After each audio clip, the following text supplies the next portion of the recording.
Hello friends, welcome to my thought channel. ఈ వీడియోలో మనం పోలీస్ డిపార్ట్మెంట్లో నియామకాలపై ఉన్న సందేహాలని తెలుసుకుందాం. అసలు ఎన్ని ఉద్యోగాలు భర్తీ చేయబోతున్నారు, ఈ నోటిఫికేషన్ ఎప్పుడు రాబోతుంది, నియామకాలను ఏ విధంగా భర్తీ చేయబోతున్నారు, ఏ డిపార్ట్మెంట్లో ఎన్ని ఖాళీగా ఉన్నాయి, కానిస్టేబుల్ ఎన్ని ఉన్నాయి, ఎస్ఐ ఎన్ని ఉన్నాయి, ఫైర్మెన్ ఎన్ని ఉన్నాయి అనే పూర్తి సమాచారాన్ని నేను ఈ వీడియోలో మీకు తెలియజేసే ప్రయత్నం చేస్తున్నాను. ఈ వీడియోపై మీ అభిప్రాయాలు ఏమన్నా ఉంటే కామెంట్స్ రూపంలో కింద తెలియజేయండి. అదేవిధంగా ఈ వీడియో మీకు నచ్చినట్లయితే మీ ఫ్రెండ్స్కి షేర్ చేయండి. ఇప్పటివరకు ఎవరైతే ఈ ఛానల్ని సబ్స్క్రైబ్ చేసుకోలేదో సబ్స్క్రైబ్ చేసుకోండి. అదేవిధంగా మీ ఫ్రెండ్స్కి షేర్ చేయండి. పోలీస్ డిపార్ట్మెంట్లో ఉన్న ఖాళీలను భర్తీ చేయడానికి ప్రభుత్వం చర్యలు తీసుకోబోతుంది. అతి త్వరలోనే ఈ నోటిఫికేషన్ రాబోతుంది. అయితే ఈ నోటిఫికేషన్ అనేది 10 జిల్లాల ప్రకారం ఇస్తారా లేదా ఇప్పుడు ఉన్న జిల్లాల ప్రకారం ఇస్తారా, అసలు ఎన్ని వేకెన్సీస్ ఉన్నాయో ఒకసారి తెలుసుకుందాం. పోలీస్ శాఖ నుంచి మరోసారి జంబో నోటిఫికేషన్ రాబోతుంది. పలు విభాగాల్లో ఎస్ఐ కానిస్టేబుల్ స్థాయిలో 19,700 పోస్టుల భర్తీకి రంగం సిద్ధమైంది. పోలీస్ నియామకాలకు పూర్తి అనుకూలంగా ఉన్న ప్రభుత్వం అతి త్వరలోనే నోటిఫికేషన్ని రిలీజ్ చేయబోతుంది. నోటిఫికేషన్ ఉమ్మడి జిల్లాల ప్రకారం ఇవ్వాలా లేదా కొత్త జిల్లాల ప్రకారం ఇవ్వాలా అనే అంశంపై ఇప్పటి వరకు స్పష్టత లేకుండా పోయింది. వాస్తవానికి పోలీస్ శాఖ ఉమ్మడి 10 జిల్లాల ప్రకారమే ఖాళీల వివరాలను సేకరించింది. అందుకు తగ్గట్టుగానే ప్రభుత్వానికి సమగ్ర నివేదిక అందజేసింది.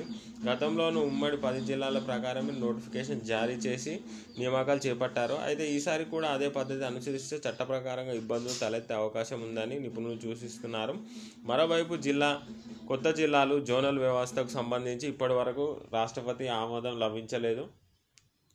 ఈ విషయమై స్పష్టత ఇవ్వాలని సాధారణ పరిపాలక విభాగాన్ని పోలీస్ శాఖ లేఖ రాయడం జరిగింది. సంబంధిత ఫైలు ఏడీ వద్ద పెండింగ్లో ఉంది. ఏడీ అధికారులు న్యాయశాఖ సలహా తీసుకోవడం లేదా అవసరమైతే పబ్లిక్ సర్వీస్ కమిషన్ సంప్రదించి వాళ్ళ సలహా మేరకు తుది నిర్ణయం తీసుకుంటారు. కొత్త జిల్లాల ఖాళీలు వివరాలు అయితే ఇప్పటి వరకు సేకరించడం జరగలేదు. కొత్త జిల్లాల ప్రకారం నియామకాలు జరగాలంటే నిబంధన ప్రకారం కొత్త జిల్లాల ఖాళీల వివరాలు ఖచ్చితంగా ఉండాలి. కానీ ప్రస్తుతం పోలీస్ శాఖలో ఆ పరిస్థితి లేదు. ఉమ్మడి జిల్లాలో కొన్ని 2 మరికొన్ని 3, 4 జిల్లాలు ఏర్పడ్డాయి.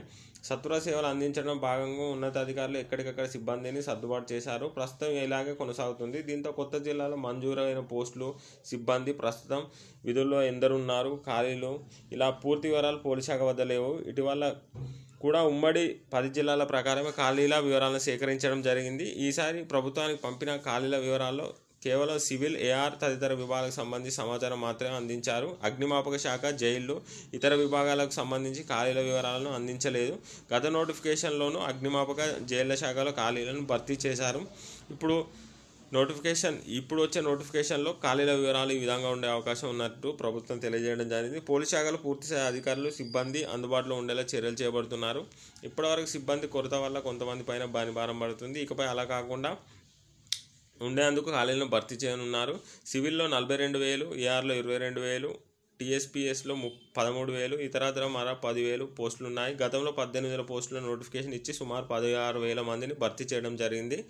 ఇప్పుడు 20,000 పోస్టుల్లో గాను 19,700 పోస్టులు భర్తీ చేయడానికి అతి త్వరలోనే నోటిఫికేషన్ రాబోతుంది. ఎవరైతే పోలీసు ఉద్యోగాల కోసం ఆసక్తి ఎదురు చూస్తున్నారో ఈ నోటిఫికేషన్ కోసం మీరు తప్పకుండా అప్లై చేసుకోండి. దీనికోసం ప్రిపరేషన్ కూడా ఇప్పటి నుండే స్టార్ట్ చేయండి. ఇది అతి త్వరలోనే రాబోతుంది. ఈ వీడియో మీకు నచ్చినట్లయితే మీ ఫ్రెండ్స్కి షేర్ చేయండి. Thank you for watching my thoughts.